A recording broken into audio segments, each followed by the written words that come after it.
Hi, everybody. Hi.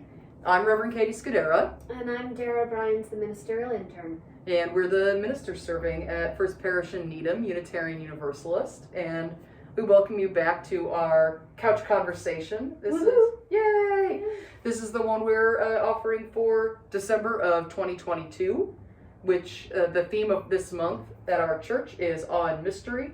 And each month we have a different theme that has spiritual or ethical implications. And we try to weave that theme into our Sunday services and our all ages programming, our lifespan religious exploration programming, our small groups, and other programs as we see fit.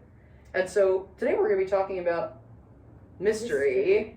I know, Darrah, for example, that you are finishing a theological school in the next few months. Yes. And one of the things that you had mentioned was that there are often in Unitarian Universalist spaces, but also in secular spaces, we're now talking about the mystery as sort of a synonym for what one might used to have called God. Yeah. And I'm wondering, from your perspective, getting a Master of Divinity, where's that all going in these modern times? I know. Reverend Catie and I were talking about a Master of Divinity, like you're going to master the divine, which is a study in ridiculousness, just from its name. And in terms of the mystery, it's really interesting to me, all of the theological conversations that we have that try to, because theology is just how do we think about, conceive of, and talk about God. And all these conversations as we're trying to pin down what we believe or don't believe, and realizing that the more you try to pin down what you see and believe and think about God, the more you realize you can't. As soon as you put God in a box or mystery or whatever way you conceive of something greater than ourselves, you suddenly realize the limitations of our language and our conception, because it is a mystery. Yes. No, that from when I was in seminary, I remember one of my most interesting classes for me was on early Christian thought, I think was the title of the course. And we talked about apophatic theology, or called negative theology, which is not like all the bad parts of theology, not negative in that way, but the unnameable theology of essentially going kind of through a cyclical, mystical method of conceiving of that which is greater than us and saying all the things that God is not as a way to approach the divine, knowing that there's actually not a way to contain and describe that which is greater than us in any you can't put it down.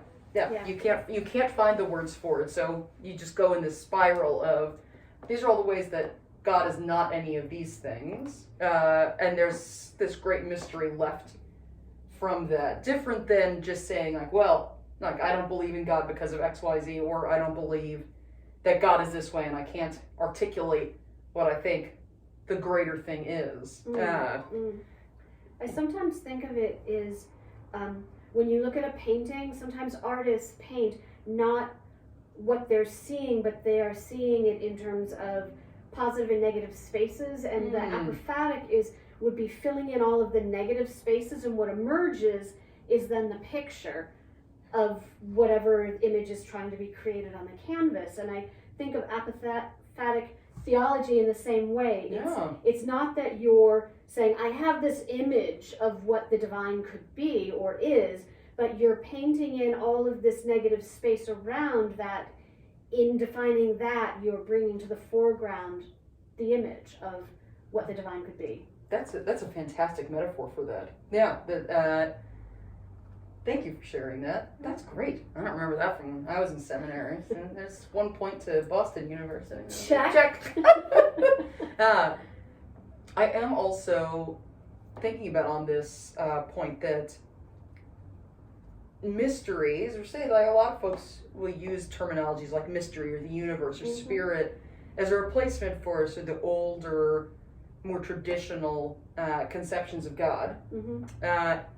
But also, you don't have to be a theist or even an agnostic Absolutely. to be humbled by the mystery that surrounds us. I think that is one of the wonderful things about apophatic theology and the practice of reminding ourselves of awe and mystery in our lives, because it helps us in a world where we have increasing amounts of knowledge of the reality around us that we still don't actually have the full picture. It leaves us open to new information, that even in a spiral of apathetic theology about the mystery, we remember in that process that we're never going to get the full picture that pops out from all that negative space. We just assume that won't happen. It's just part of that lifelong spiritual journey that doesn't have an end point of like, well, now I've figured out how reality works. I really like our UU vision of the world in terms of the interconnected web of all existence, because the more science uncovers for us, the more we understand of how our world works, it points out more and more of these connections and interdependence and relationships that we can't exist without everything else, which to me is like, we can learn ad nauseum and continually discover new things about how the world works, and there will always be that piece of mystery, because you might have uncovered this one aspect, but you haven't necessarily understood how that little thing relates to everything else. How does it impact it, and how is it impacted by the rest of the world? And those kind of things, just I find really, there's where the awe comes in to me. Yeah. Right? It's like the science fiction author Octavia Butler, thinking about her parable books, that everything is change. And so even if you figured out one node in the you think you figured out one node in the interconnected web, it's going to change, and it's going to be impacted by all the other changes, all the other things that are constantly. In Buddhism, the impermanence of the world, they're all, it's all interconnected. You've understood it at that one moment in time. Yes. But flux and change is part of one of the noble truths, and it's part of the sorrow. Yes. Yeah. There's a sorrow if you, but only sorrowful if you've gotten attached to something being permanent. Exactly. Which is not how reality works. That's not how it works. So we're curious, for any of you who are watching us, whether it's on YouTube or on Facebook, if you want to comment or email us from our email addresses are on the First Parish website, uuneedham.org. We're curious how you understand the mystery, how you insert awe and humility into your life, even as you continue as a lifelong learner. How you make sure you never really think, oh, I pinned the whole thing down. And we hope that you'll find some really awesome experiences during this month or during December 2022 or whenever you might watch this. So we hope that we'll hear from you soon and maybe see you either here in the building or online at a future service or program. Have a great rest of your holiday month, and we'll see you soon. Bye. Thanks for tuning in. Yeah. See you in the new year.